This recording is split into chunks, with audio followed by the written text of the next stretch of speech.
अ, तो आज है आर्म्स। आर्म्स में आज मैं सोच रहा हूँ बाइसेप्स से पहले स्टार्ट करते हैं। इंक्लाइन डंबल कर्ल्स है, फिर स्टैंडिंग डंबल कर्ल्स, फिर हैमर कर्ल्स, और लास्ट में मैं सोच रहा हूँ एक बेजियन का सुपर सेट टाइप का मार लूँगा एज अ फिनिशर। और ट्राइसेप में सिंगल आर्म्स सबसे पहले, उसके बाद फिर रोप से रोप एक्सटेंशन, फिर ओवरहेड एक्सटेंशन ट्राइसेप, और फिर हैवी पुश डाउन्स। और आज तो मैं सोच रहा हूँ ट्राई करूँ फिर शोल्डर में वही शोल्डर प्रेसेस अपने, और एंटीरियर डेल्ट्स के लिए थोड़े से फ्लाइज। तो इसका फर्स्ट सेट से डायरेक्टली स्टार्ट करते हैं, फिर आगे देखते हैं। तो मैंने स्टार्ट किया है 10 से देखते हैं कितने लगता है, फिर स्टार्ट करेंगे 12:30 से।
अगर देखा जाए तो जो इससे पहले मैंने इंक्लाइन की मशीन पे किया वो, और अब मैं डंबल कर्ल करूँगा वो ऑलमोस्ट सेम है। इसमें थोड़ा सा स्ट्रेच ज़्यादा होता है, तो हम ज़्यादा हैवी वेट नहीं उठा सकते। तो इसलिए मैं थोड़ा अब ज़्यादा हैवी वेट उठाना है, तो इसलिए मैं as a variation standing curls कर लेता हूँ। तो अभी इसके 2 सेट करते हैं, फिर देखते हैं।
तो अगर थोड़ा सा आपको फोर आर्म्स बड़े चाहिए और थोड़ा बाइसेप स्ट्रॉन्ग चाहिए, आई थिंक हैमर कर्ल बहुत ही अच्छी एक्सरसाइज है। तो इसके भी मैं 2 सेट करूँगा, उसके बाद कोई भी एक फिनिशर लगा दूँगा, या तो फिर सुपरनेटेड ग्रिप्स है जो लगाते हैं बाइसेप्स वो, या फिर बेजियन कर्ल। देखता हूँ कि कौन सा लगाता हूँ। पहले ये 2 सेट करते हैं, उसके बाद नेक्स्ट एक्सरसाइज पे चलते हैं।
तो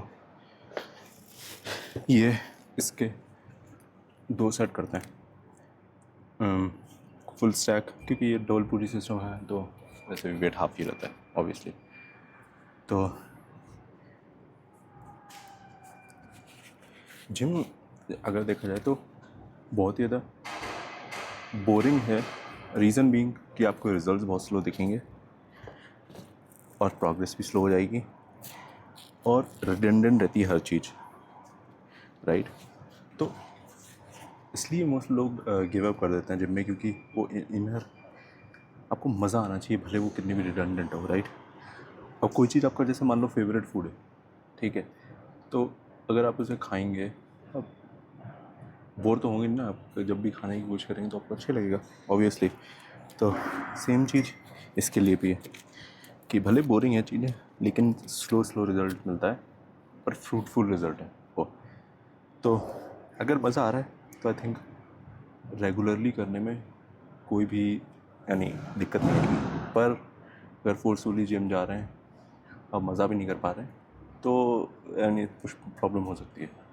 इसलिए मैं थोड़ा सा वेरिएशन करने की कोशिश करता हूँ, वेट डिफरेंसेस करने की कोशिश करता हूँ ऑब्वियसली। इसलिए बल कट अगर आप मोनोटोनस वे में ट्रेन करेंगे, जैसे लोग करते हैं कि लीन बल करते हैं या फिर बहुत स्लो स्लो बल्किंग कर रहे हैं, तो उस केस में कर सकते हैं बहुत बढ़िया अगर आप करना चाहते हैं।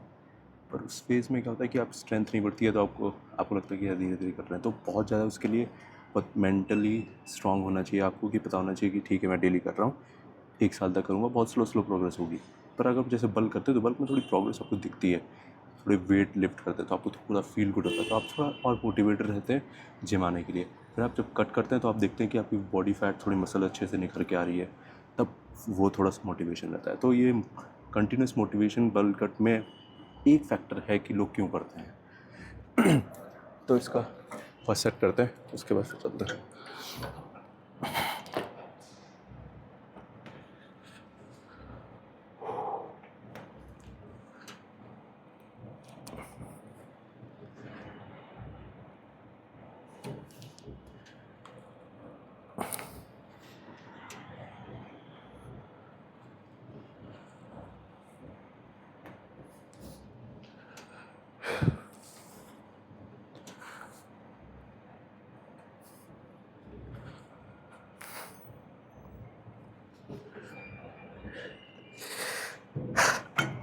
ग्रुप चेंज करते हैं, सेकंड सेट करते हैं इसको।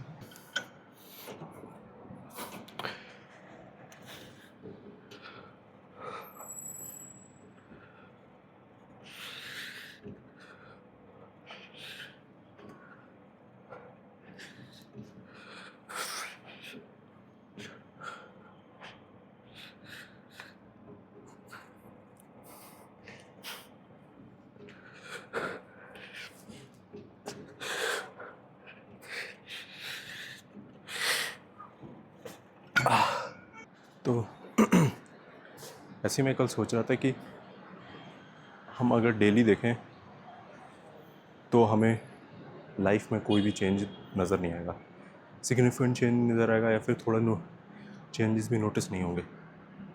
पर वही चीज़ आप कुछ साल जाके देखेंगे तो आपको पता चलेगा कि कितना टाइम पास हो गया है और फिर नॉस्टैल्जिया हिट होता है। ऐसा यानी कल कल ऐसे में कुछ गाने सुन रहा था जो 2012 में अराउंड रिलीज़ हुए थे, जब मैं 12th शायद 9th क्लास में था, पता नहीं 9th क्लास में था तब। तो वो गाने जब हिट हुए थे तब नॉस्टैल्जिया हिट होती थी, थोड़ा सा लगता है भाई कितना टाइम पास हो गया। और फिर तुम रिकाउंट करते हो वो सारी चीज़ें जो तुमने इतने साल में करी हैं। अब वो आपकी लाइफ कैसी गई है पिछले 10 या 12 साल में, 14 साल में, वो उस पर डिपेंड करता है। नॉस्टैल्जिया यानी नॉस्टैल्जिया अच्छा होता है कि अगर आप जो लोग आपके साथ थे 2014 में वो अभी भी हैं, जो आप चीज़ अचीव करना चाहते थे वो कर लिए हैं। वरना तो नॉस्टैल्जिया काफ़ी डेंजरस चीज़ है। पर्सनली मैं बता रहा हूँ, मेरा पर्सनल एक्सपीरियंस है। तो वही मैं सोच रहा था कि हम लोग छोटी छोटी चीज़ें इग्नोर कर देते हैं डेली लाइफ में, पर जब वो स्टैक होती रहती हैं तब हमें सिग्निफिकेंट चेंज दिखता है। बस ऐसी कल मुझे एक थॉट आया जब मैं वीडियो देख रहा था। तो cross push down, cross double दोनों आर्म से करता हूँ, ट्राई से पुश डाउन, 2 सेट ही करेंगे इसके।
सिंस जो ये मूवमेंट किया था अभी मैंने, ये और रोप ऑलमोस्ट सिमिलर है, तो इसलिए रोप का मैं हैवी थोड़ा सा जिस 40 पे मैंने 40 दोनों तरफ किया था ना, तो अब डबल इसका होगा 85, तो अभी मैं 100 पे लगा के इससे एक सेट करूँगा।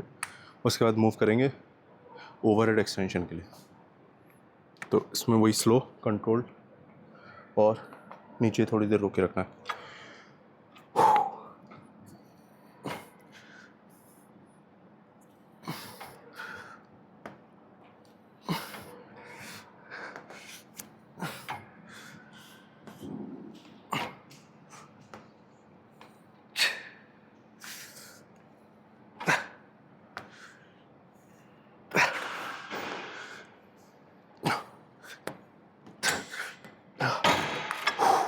एक रिसर्च देखी थी मैंने, तो उसमें था कि ओवरहेड एक्सटेंशन सबसे ज़्यादा मसल ग्रोथ करती है ट्राइसेप्स के लिए, almost 1.5 times of other exercise for triceps.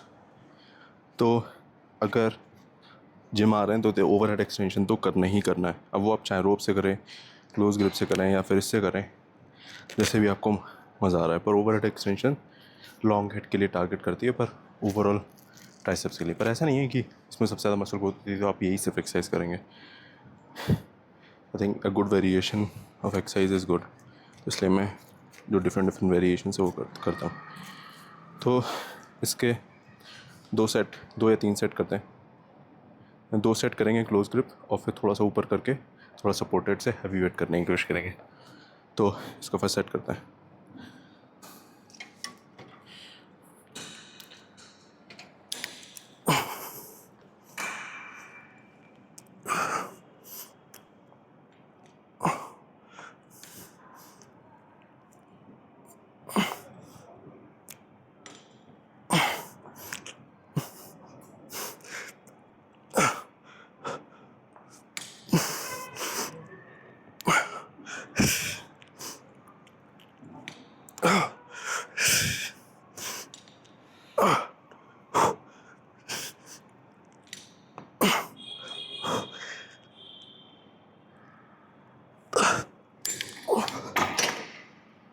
तो आई थिंक बैकग्राउंड में म्यूज़िक चालू हो गया, तो मैं थोड़ा सा माइक के क्लोज बोलूँगा जिससे कि म्यूज़िक का साउंड ना आए। तो इसका सेकंड सेट करते हैं, देखते हैं कितने लगते हैं।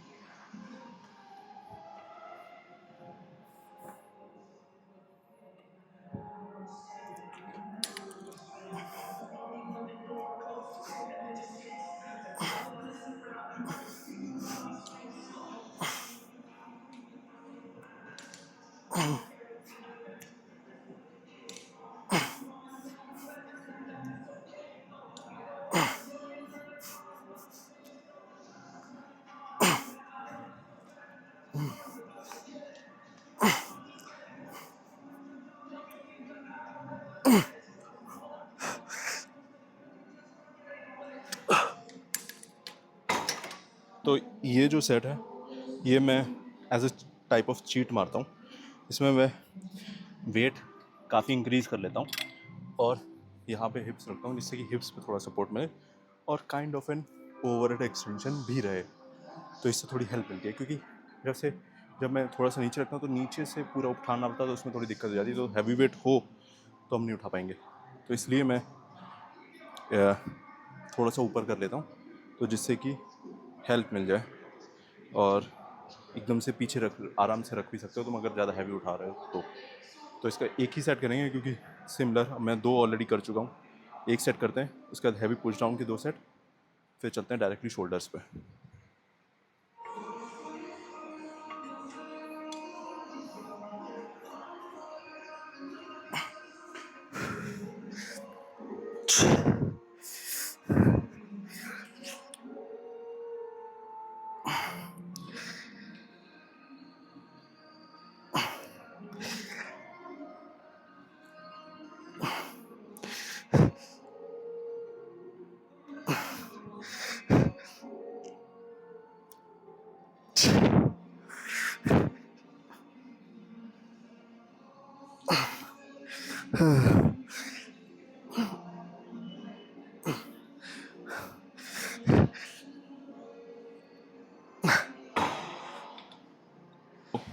अब थोड़ी शायद बारिश भी तेज़ होने लगी है तो उसकी भी शायद बैकग्राउंड नॉइज़ आ रही होगी, पर ठीक है मैंने माइक में थोड़ी वॉल्यूम कम कर दी है जिससे कि थोड़ा बैकग्राउंड नॉइज़ कम आए।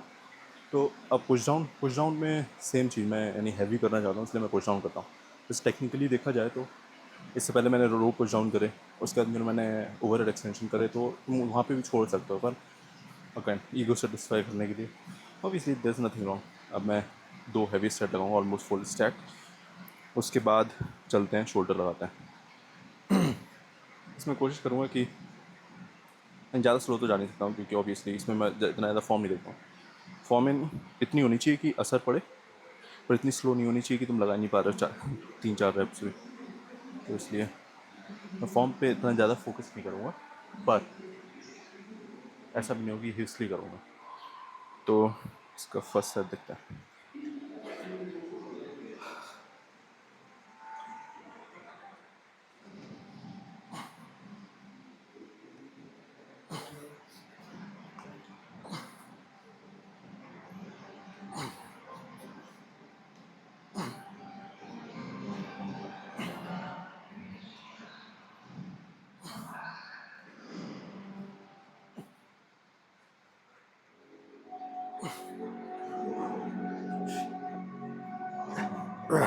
एक और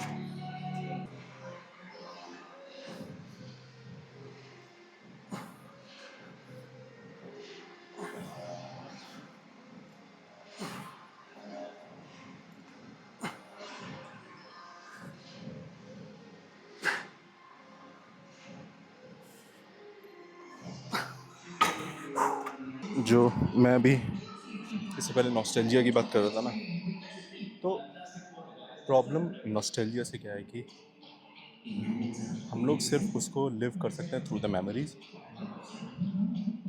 पर हमें पता है कि हम वापस नहीं जा सकते कभी। तो ये सैड पार्ट है नॉस्टैल्जिया का। तो लाइक कुछ क्या होता है कि कभी कभी तुम लोग कुछ गाना सुनते हो तो तुम्हें ध्यान आ जाता है उस समय जब तुमने वो पहली बार गाना सुना होगा, या फिर मेरे ख्याल से सॉन्ग्स कुछ ऐसे हैं अगर आपने सुने होंगे तो वो हमारे लाइफ इंसिडेंट्स से अटैच हो गए।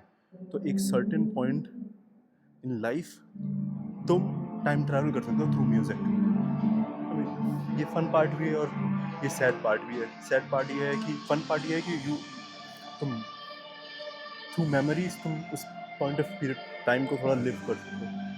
सैडेस्ट पार्ट है तुम्हें पता है तुम कभी भी वापस नहीं जाते सकते, उसको जी नहीं सकते, उसको चेंज नहीं कर सकता।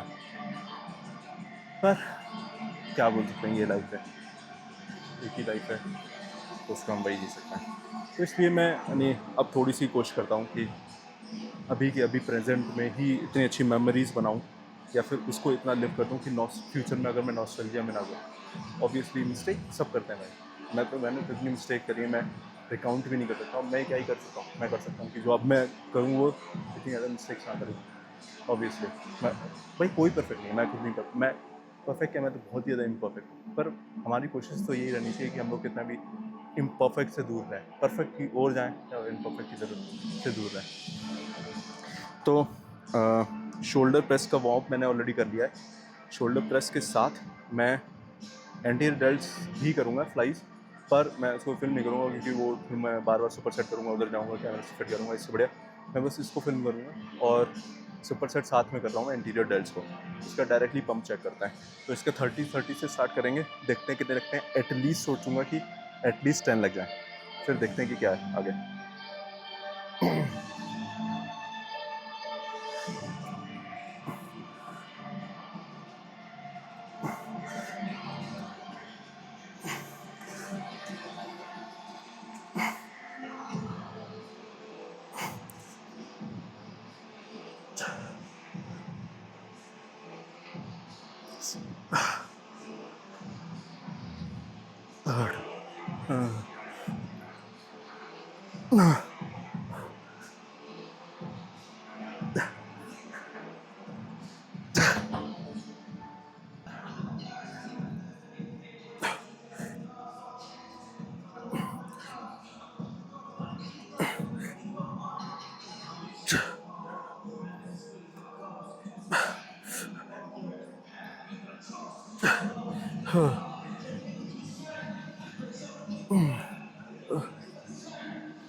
इसका लास्ट सेट करते हैं। 40 टू दो दो प्लेट लगा दिए, अब देखते हैं कितने लगते हैं। मुझे लगता है ज़्यादा लगेंगे, पर ठीक है।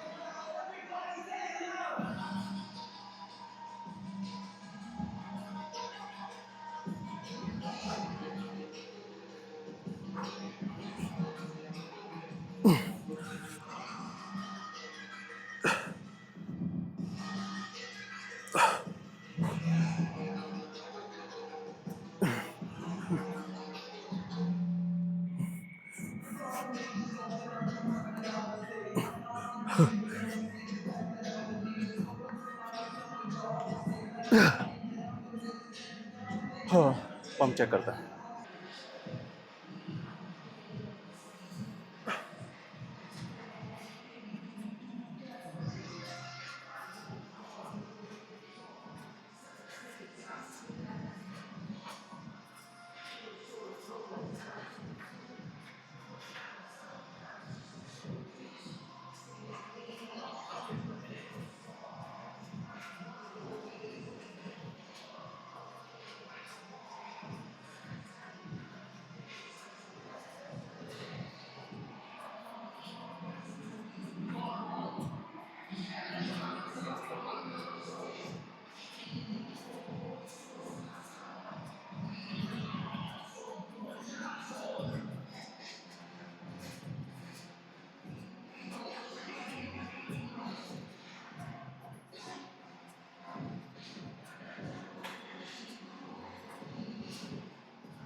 RTT line and AC unit number 3.